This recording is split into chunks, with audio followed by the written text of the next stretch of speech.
We left at page 800. Page 800.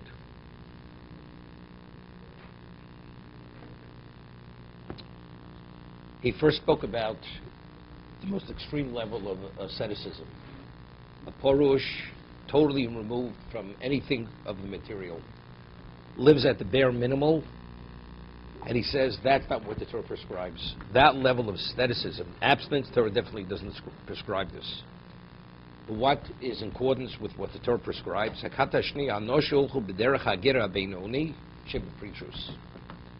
He says, the second classification, the people who follow the intermediate path of asceticism. And what is that? Umosu Moshe Olam Nagamri. It's interesting. It says it's not they don't partake or indulge in the excesses of the world. They detest the excesses of the world. Anything that's excess, they don't want anything to do with excess. V'sovlu lachsum taivoso mehem. He says, disciplining themselves to quell their desire for them.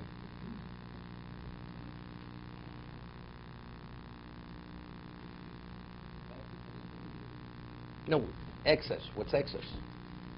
If the first, you live in a house, you have normal clothing, and you live like a normal human being. But anything which is more than what is minimally needed, you don't have. That is intermediate asceticism. Asceticism, we're talking. There's abstinence. We discussed this yesterday. You know, if you lived 100 years ago, right? It depends on each era.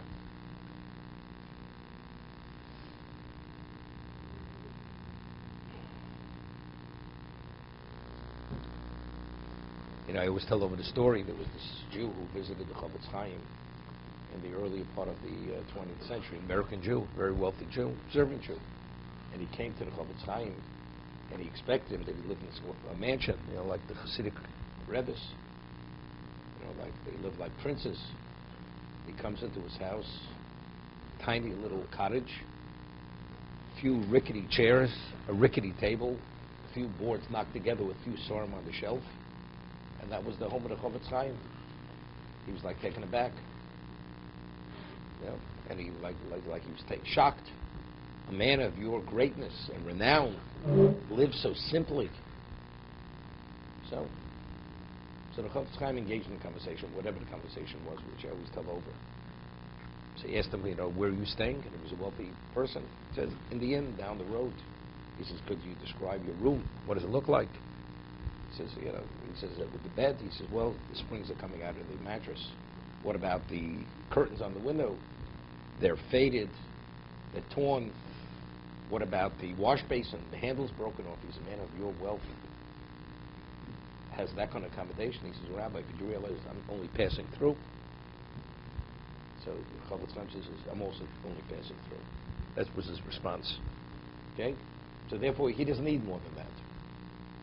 You know, you just, it's to get by, and now on to the next thing. You don't want to get bogged down. But whatever he had, it was sufficient. Hamosor mashnei ponim. What's considered excess? Okay, that's a good question. What's excess? Echem hem musorim sheim chutz lo'odom nifrod mimenu kakinyon ba'gufiyim. Excess is something which is outside of the person, something which is separated from him. Physical acquisitions, eating, drinking, malbush, clothing, mishkan, your residence. And this pasheni mosorim devekim l'odom. Excesses which have relevance to the person directly. Ein first merasi bosom. What is that? One has to do with, as he just explained, what you eat, how you eat, the quality of you, what you eat. The other is your behavior. Kadibur, when you speak. Do you speak only what, do you say only what has to be said? Schok, to what degree do you joke? Hamargoa, relaxation, to what degree do you relax? You relax only as much as you have to relax. Hamenucha, resting. Habeit al-Musorim, Hazin aleim. He says, gaping after superfluities. Hazin alein, havir ala rayonim mashein tzorich. Occupy one's imagination with what one does not need. I'll give you an example. Rav Chaim Volozhin writes, you pick up a newspaper. It's from 3 months ago. Are you going to read it? Why not? It's not relevant. Today's news is relevant. We're not talking about, you're a financial person. You have to see exactly how the markets are doing, because that's relevant to your daily behavior. But what about the rest of the news? Why are you reading it? It's pure, it has no relevance to your life. Right? So it's information, you're distracting yourself. Because let's say it will be yesterday's newspaper, you're not reading yesterday's newspaper. But what's the difference between yesterday and today? As much as yesterday's has no relevance to, and today's, what relevance does it have? What's going on in Angola? Or Zimbabwe? Or South Africa after the Jews are no longer there? What relevance does it have to do? But it's interesting to know. It brings back memories. But what's the value of those memories? Right? Seriously. This is considered excesses. Any information which has no relevance to your life, it's considered excess. It's considered distraction. You're occupying your mind. Somebody told me he visits Reb Chaim Kanievsky, and as much as he visits him, and he knows him pretty well, but certain information he doesn't retain. Does not retain information. Chaim Kanievsky has a knowledge base in Torah which is one of a kind. But certain information he does not retain. He does not pay attention to it. So somebody asked him why. He says, look, the person only has a certain retention capacity. So therefore, if he occupies his retention capacity with other information, he has less capacity for what he has to put there, what he has to store there. Therefore, initially, he doesn't even pay attention to it. He doesn't even attempt even to retain it. That's what he said. Here it seems to be, we're speaking about not only it, we're speaking about distraction. The distraction, or it's an interest. I always say, if you have a child who travels in the car, and the trip is more than 5 minutes, you occupy the child gets impatient, gets antsy. He has to be occupied. But a person, let's say in his 30s or 40s or 50s, he could sit, not a problem, for hours. Doesn't get impatient, unless he's stuck on a tarmac somewhere for a few hours. Okay? Why? What's the difference between the young child and the person, not an old person, where he dozes off? What's the difference? It's not where there's an urgency you have to go somewhere. The answer is that as a human being, you have the conscious, we have the subconscious.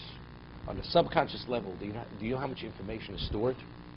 So even though a person is not consciously engaged, but the mind subconsciously is engaged with all the information that's stored in the mind. A child has nothing in his mind. As the conscious is not occupied, the subconscious is not occupied. So the child can't sit unless the child is occupied. That's the difference. But you have all this, whatever you want to call it there. And that's the reason, if you take a piece of parchment, we read in Pirkei Avos, you have a nir cholok and you have a nir mochok. You have a blotted piece of paper and you have a clean piece of paper. What's blotted? Blotted, let's say you write it in a Sefer Torah on parchment. And then afterwards you realize you made a mistake and it's not one of the names of Hashem. So you take a blade and you scrape it off the parchment. And you write in its place what has to be written correctly. Now, the absorption of that parchment is not the same. Because the ink, the letter that was previously, when you scratch off the letter, you're only scratching the surface. But factually, the letter was written there previously, some of that ink absorbed into the parchment. So the absorption is not the same absorption. It's the same thing with the mind. How deeply does something absorb in the mind? If the subconscious is fully occupied with something which is not inconsistent with what you're studying, it doesn't absorb so deeply. So a person's mind was occupied in Kedusha and Torah all his life. So you're just building on a foundation which has relevance to what you're studying now. But let's say you have other information in the mind which has no relevance to Kedusha or to Torah. What happens? You can't absorb. As a result of that, a person has difficulty retaining for that reason. To be continued. We have a few minutes. At least he hasn't been here for a while. He needs a little more mussar. Okay.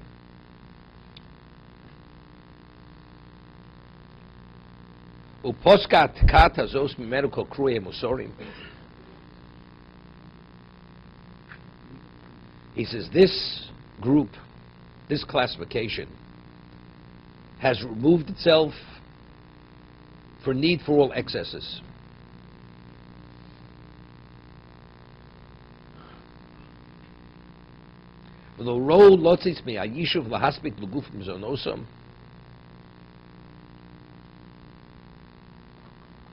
He says they chose not to leave society to provide for their physicality, their sustenance.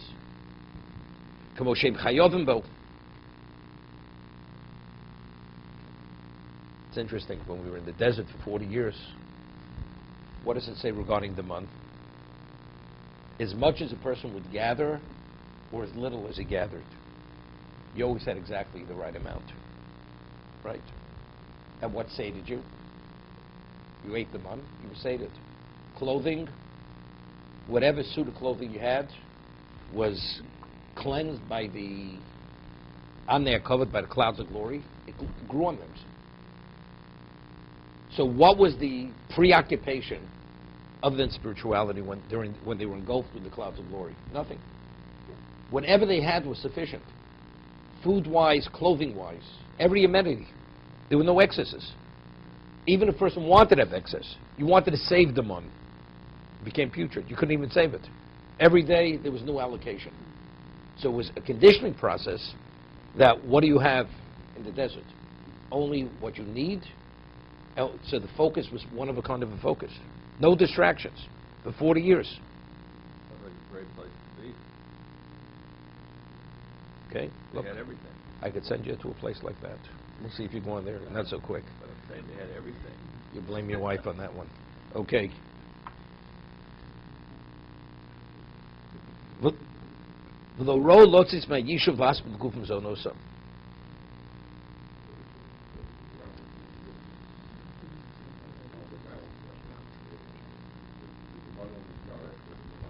it was before, of course.